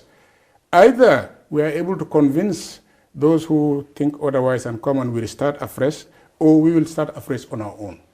And that's obviously... So to call those people disgruntled and to call their act motivated by disgruntlement is totally unfair. No, see, this is responsible members of the party, concerned about their party's health and seeing that something fundamental has gone wrong and taking their responsibility and say, let's do something to set it right, and you call them disgruntled people. No, this is an ignorant opinion. Okay. No. So now, that is the momentum that has been going on. Yeah. It has been going on. Among the things they decided to do was not only to reject it, but to challenge it in court. Because we believe in the justice of our land. Yeah. That we think we had evidence to show that the Congress was fraud-ridden, that the election was fraud-ridden, and that was what led to the action initiated in courts, and it's going on. In the meantime, we also decided on a political track consisting of starting to mobilize. We appointed a special task force whose responsibility was to try to mobilize, because we realized that contrary to what we had been to believe, the party was dead all over. I myself went around the 53 constituencies. I found only 21 had what they call constituency executive committees. Even the manner in which most of those were elected was not politically useful. It just made the minimum legal requirement, but they are not effective. But 21 out of 53, the others didn't have. I had to personally appeal to the National Executive Committee to close our eyes to the stipulation of the Constitution and allow them to come, because otherwise we'll have a Congress of only small people. So we then decided to set up a task force to try to rectify that situation by starting mobilizing on the ground and get party structure set up. And we said, well, while the legal track goes on in court, we do the political track. 6 months down the line, we are here. We met to review at the leadership level, and we found out that some degree of progress is being made in mobilizing up country, but that progress was being constrained by the reports reaching the people that the matter is in court, so they didn't know which is we. So after thorough deliberation, it was felt that, look, if we have to sit down and wait for the court case to be concluded, politically we'll be losing ground because other actors are busy.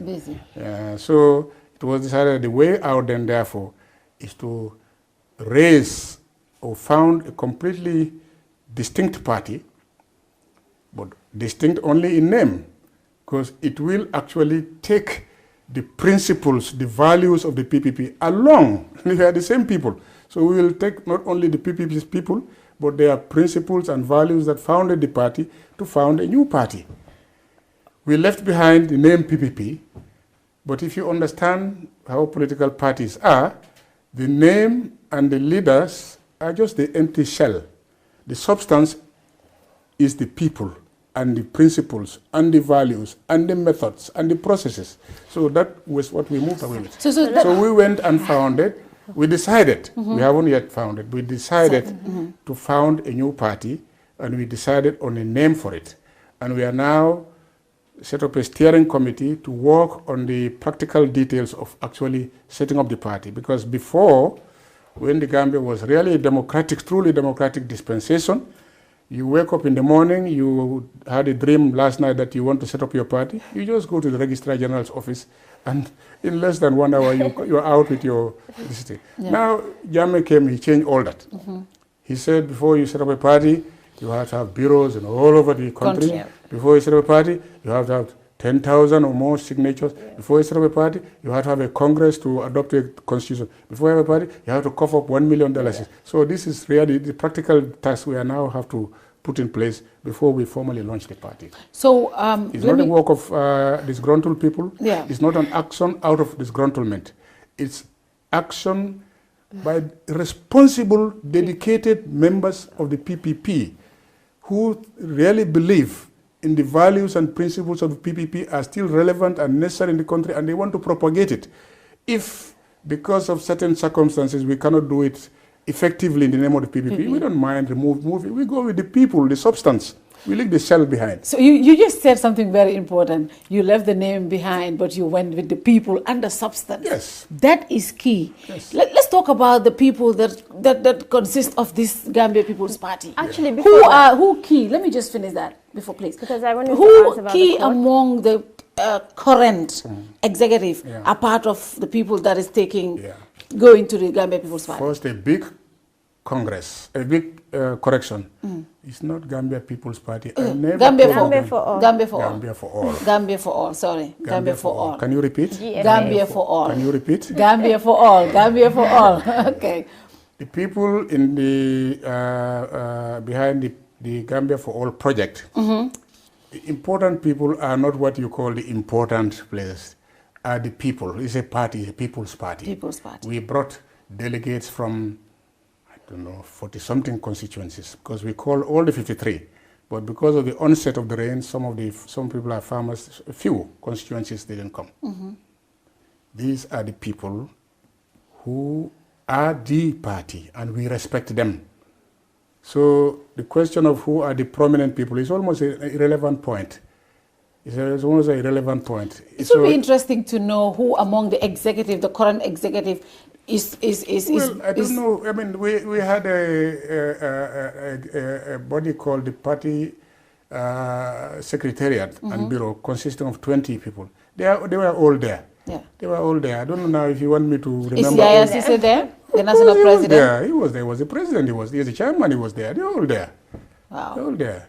But as I said, the importance of the Gambia people's, the Gambia for all, and also the importance of the real PPP was never the leaders, it's the people and the principles.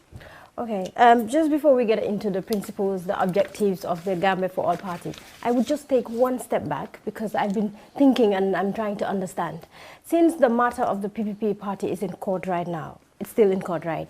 So let's see, we have a situation where the court is in favor that Papa Njai is not supposed to be the elected leader for PPP. So it means PPP would be without a leader. And then you and some executive members are in a way of forming the GF, the Gambia for All Party. Then what happens with the PPP? Because they would be without a leader, and then maybe the executive that contested the result that went to court have now kind of branched out. So it's like they're dead completely. When we get to that bridge, we will cross it. Wow, okay. When we get to that bridge, I've we just will been sit thinking. down and look at it and work out the best formula. Yes. And then let's talk about the GFA, Gambia for All Party.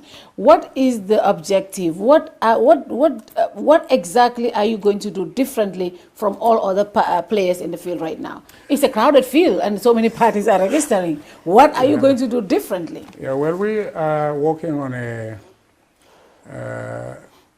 not just our statutes, which will describe the structures of the party, but we are also have to make known to the Gambian people in good time what is our vision, what is our understanding of the problems of this country, and what is our vision, what are our ideas for doing to do something about those problems. That document will certainly be the fundamental statement from us as to what we are. Then it will be for you, for her, for others to see how different it is from that of the other parties. But we will come out with ours. And for those who say Bibi only wants to be the party leader, he has become a minister twice, 3 times, 4 times. He's been ambassador, he's been vice president. He's not settling for any other thing except president of the republic. That's why they are going away, setting up his own party. What would be your response to those people who looked at you as that person who just wants to be the party leader or even eventually become the president of the republic? That's why you are going away. I will say, without any intention to sound condescending, I will say to them how sorry I am for them, because they are so their understanding is so low level. No, we are talking about building a party. Whether we called it the PPP then or we call it Gambia People, we are about building a party because we believe the ideas and the principles that party stands for or will stand for are very relevant to the problems of the Gambia. So we therefore believe that there is a contribution that party can make to the progress of this country in whatever role, whether in parliament or in government or not in government. We think political parties, well run, well organized, efficiently and effectively run, are institutions that have potential for making considerable improvement in the conduct of affairs of the country. That's what we believe in, that's what we are doing. To talk about wanting to be president is again mark of the people's ignorance. We are just talking about building a party. Becoming minister, becoming president, it's a mile, 3 miles ahead. 3 miles ahead. Cast your mind back. We are talking about the PPP, even if it comes in its new reincarnation as Gambia for All. Look at the realities on the ground. Go back to 2018 parliamentary elections, which was the first election PPP fought on its own, not as a Yobalema party in a coalition. Because coalition was put together. Some people are really party Yobalema. But this one, you stand on your own. Fankung. That one, what results come up? Did you analyze the results of the parliamentary elections? I challenge you to go to the IEC and get the figures. For a party that was here for 30 years. So that shows you the situation where they are. So when you talk about the PPP or in its reincarnation of Gambia for All, and you are talking about presidency or minister, you are doing a pipe dream. We are not, that is far away. Let's first build a party. The BB of yesterday, the BB Dabo that was the darling of the nation, that, you know, when you speak on any podium, everybody will go away with. Is that so? Yesterday, it's not the BB Dabo of today. Especially now that, especially in your hometown of Kiang, you know, the UDP has taken over the PP. Like, UDP is more of PPP and NCP. And today, how are you going to, what strategies would you be able to bring back those people who have given back their back to the party for the past 20 years? Yeah, you see, my dream, when I go to bed and sleep, or when I think about it, my dream is that the PPP and now the Gambia for All party is not seen as Bakari Dabo full stop. It is not me that will need to bring the people on board. It is the party. And the party, I told you, are the people, the principles, the values. We believe that those people, the team, including me, have in us enough confidence in those principles and values, and enough, we also believe in the common sense of the majority of Gambians, the silent majority, that they will be prepared to listen. They will prepare to listen. Yesterday, even today, they may be APRC, they may be some other party, but that they will be prepared to listen. I don't say they will all come, but they will prepare to listen. And there will be some of them whose decision will be influenced by what they think is the relevance of our party's programs to the future of their children, and not based on who is it, BB Dabo or is it UDP. Wow. This is how we are approaching politics.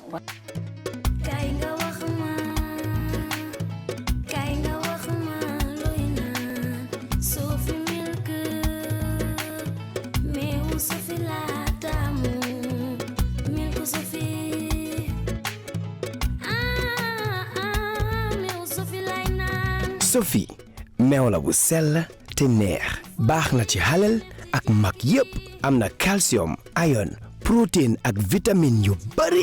Sophie full cream powder milk la am na 20 gram, 200 gram ak 400 gram. Koko ñam dootu ko bàyyi.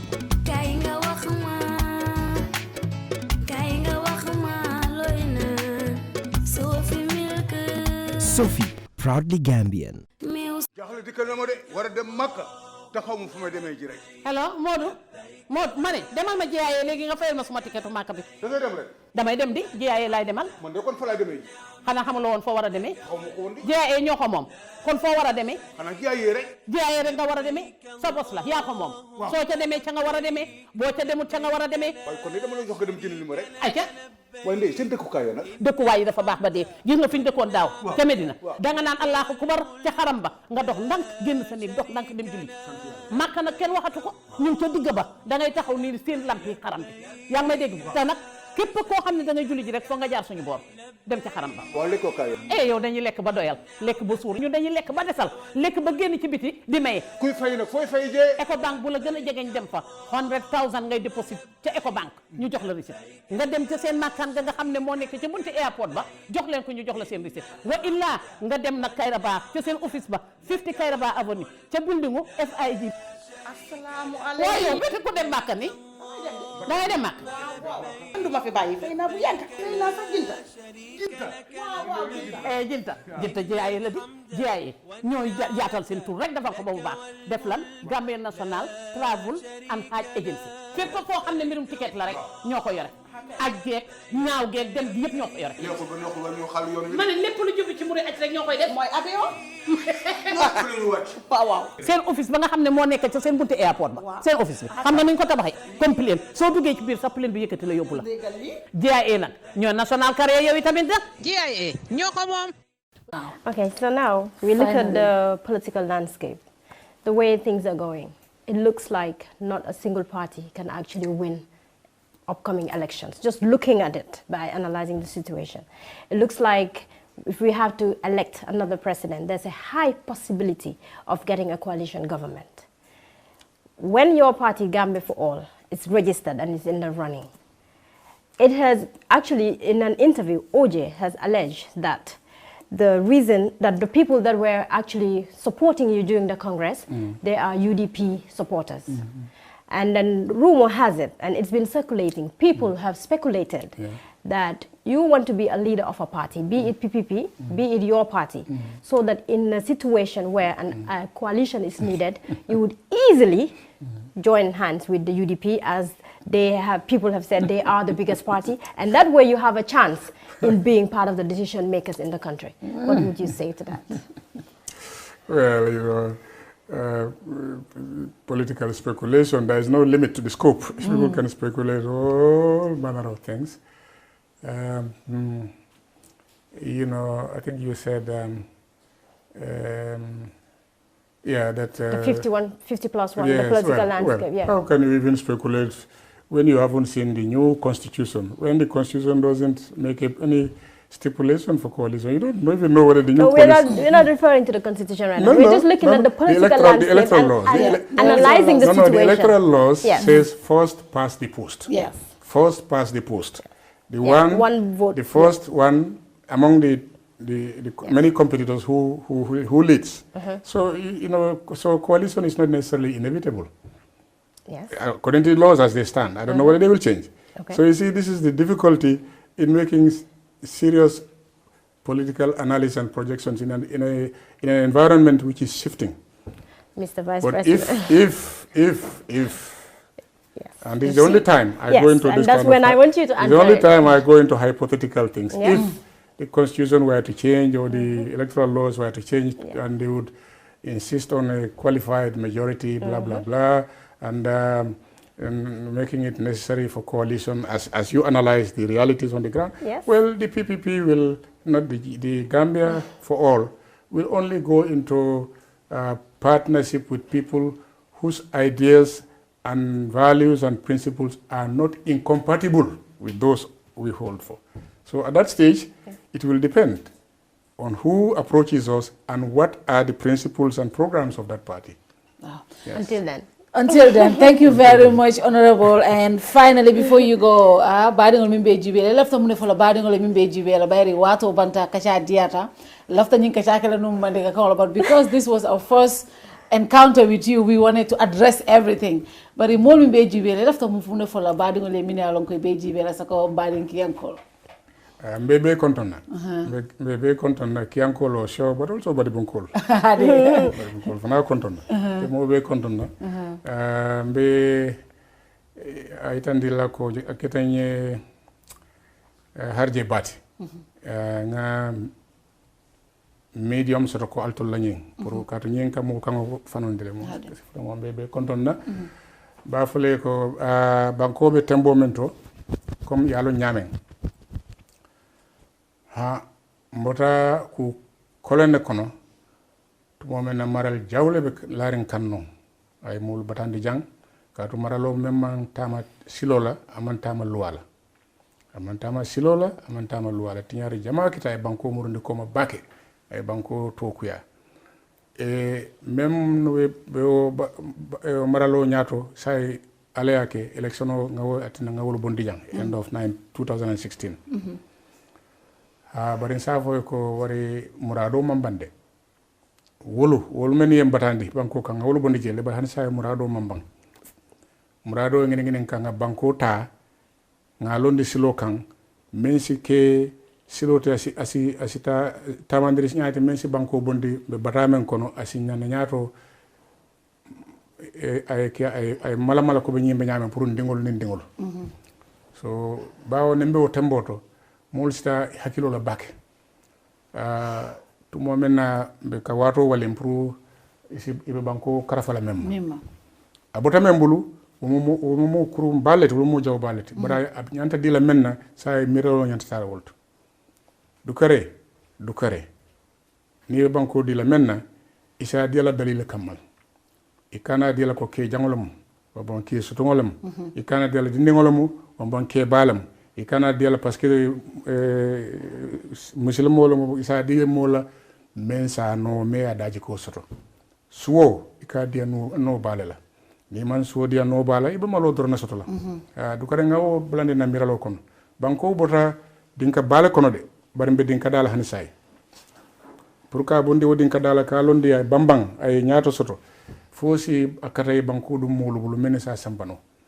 ne badin fasaki je ko nyimu kiyankolde wambam manden kolo wambam surwala mo wambam hani sa e man e me fam mako e man banko mako yi ne yadi ngena paska ko dole dila ama e me fam mako yi imam banko mako yi ne yadi ngena paske abe mako la pro sita EP40 nyawali kato seru tolle nyawali wada nambe ak dilatala ime fam mako imam banko mako ni adi ngena paske ay motorcycle la dila on bay gadini kolongola siye ime fam mako imam banko mako ime la dini ila nyar din ila dini ngol la nyato ibe wala dibindila so ngaw dara soto lefta men fula na badin gambian koli iko kiyankolo bari be gambiano be baraka bake honorable contente bake oli programme diata programme ne na foyti ji tay hana di war Mr. Vice President, thank you very much.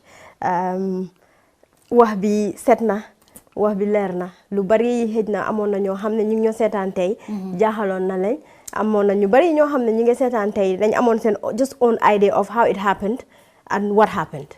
Te dañ lay wax ne ñu ne wax bu nekk ñetta la ki bosam ak dega bi. So having him sit here today and clarify things, I mean lolu appreciate nañ ko torop ba pare man ak sumay morom yu bari as I said earlier dañ juddu rek di la dega Bibi Dabo. Daga jàpp ne ku gàtta la. How was that? Well, dañ dega a lot. Xam nañ ne you were very influential in government. Te tamit listening to our parents tamit xam nañ ne you've contributed a lot in the country. A little bit. It is a lot actually. It is a lot, yes. Contribute nga sa wala tamit te betay tamit nga ne bayulo. So it means ne you have the country at heart. So we're wishing you all the best. See the new political party bi nga xamne you are setting it up. Niñ ko de waxe rek lamba gi yatuna, arène bi yatuna. Na ñepp ñoo ñu bëre rek. Thank you.